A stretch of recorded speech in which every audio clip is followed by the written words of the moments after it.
From rising to the pinnacle of success as an R&B artist in the 1990s, to navigating through the ebbs and flows of the music industry, Tevin Campbell has experienced a remarkable journey filled with highs and lows. With chart-topping hits and distinctive vocal prowess, his talent captivated audiences worldwide.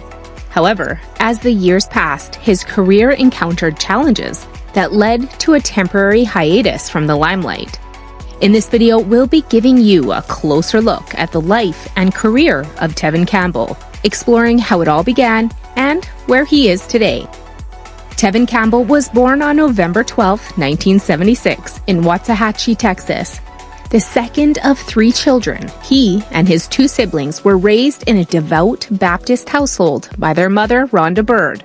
Rhonda, a singer herself and a member of the church choir, stated that she recognized Tevin's talent early on and used to let him tag along for choir rehearsals and local events and functions that she would sing at.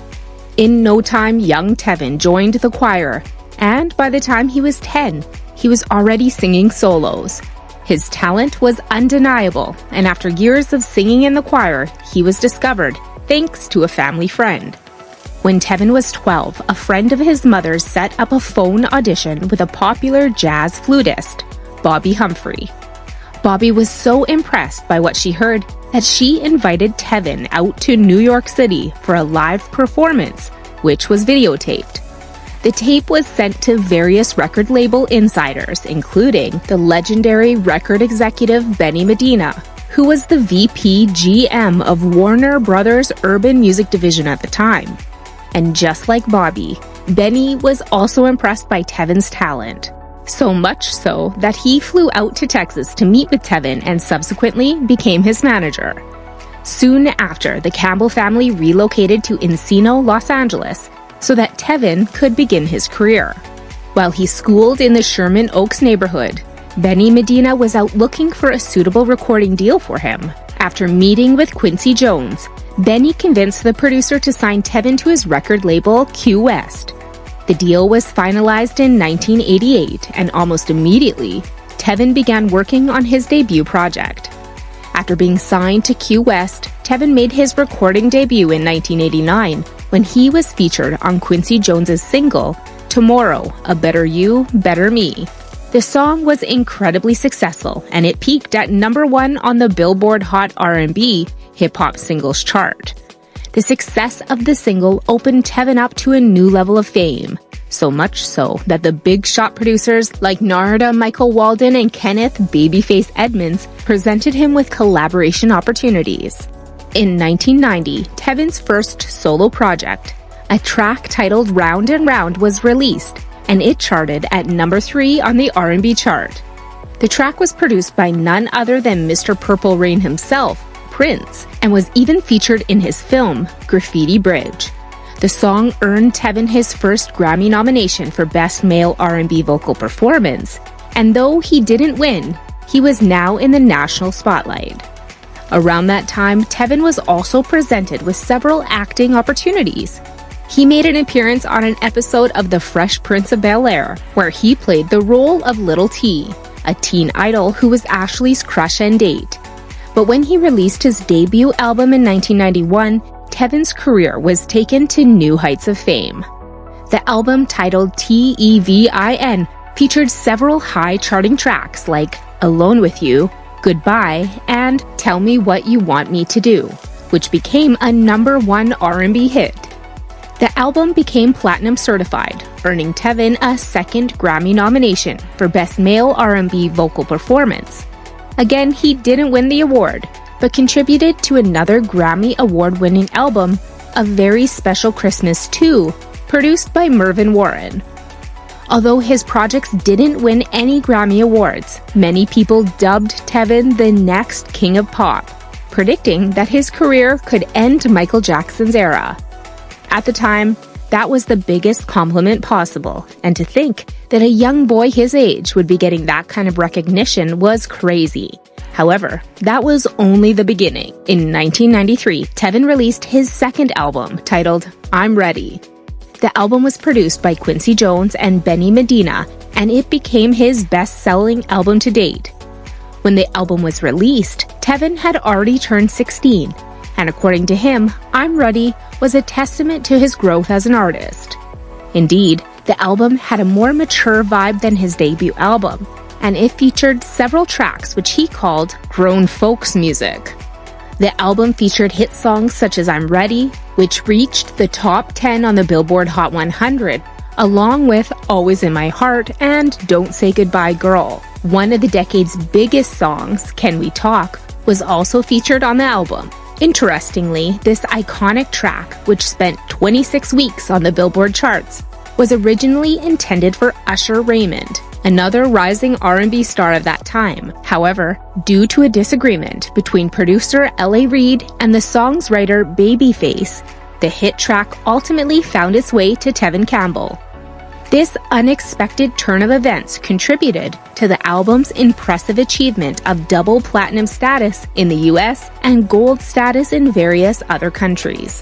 While enjoying the success of his second album, Tevin made some pretty big career moves between 1993 and 1995. He performed alongside several other big shots in the music industry and was the opening act for Janet Jackson's Janet World Tour on selected dates from 1993 to 1995. He then became a Disney star in 1995 when he played the voice actor of Powerline in Disney's A Goofy Movie, while also performing 2 tracks for the movie's soundtrack. After a 3-year pause, Tevin released his third studio album, Back to the World. Unfortunately, the album was not as successful as his first 2 albums. It peaked at number 46 on the Billboard 200 chart and number 11 on the top R&B/hip-hop albums chart. In comparison to his previous projects, which went platinum, Back to the World attained gold status. Although the performance of this album was disappointing, Tevin didn't let that discourage him from putting out a 4th album. In 1999, his 4th and self-titled album, Tevin Campbell, was released. And instead of the R&B genre he was known for, Tevin explored neo-soul in this album. Famous artists like Wyclef Jean, Faith Evans, David Foster, and Coco from SWV were featured on the album. However, the project was rushed and didn't do well either. It debuted and remained below the R&B Top 30. Only one song off the album, called Another Way, charted on the top 30 list. This was one of the lowest points in his career. Things got worse in the year 2000 when he was arrested for soliciting and for the illegal possession of marijuana in California. In 2001, Tevin attempted a musical comeback. He released a compilation album titled The Best of Tevin Campbell, featuring some of his most successful songs and others that weren't as popular. But just like his self-titled album, this one didn't do well either, prompting Tevin to take a step back from making music altogether. Throughout the early 2000s, Tevin remained out of the public eye and didn't make any appearances.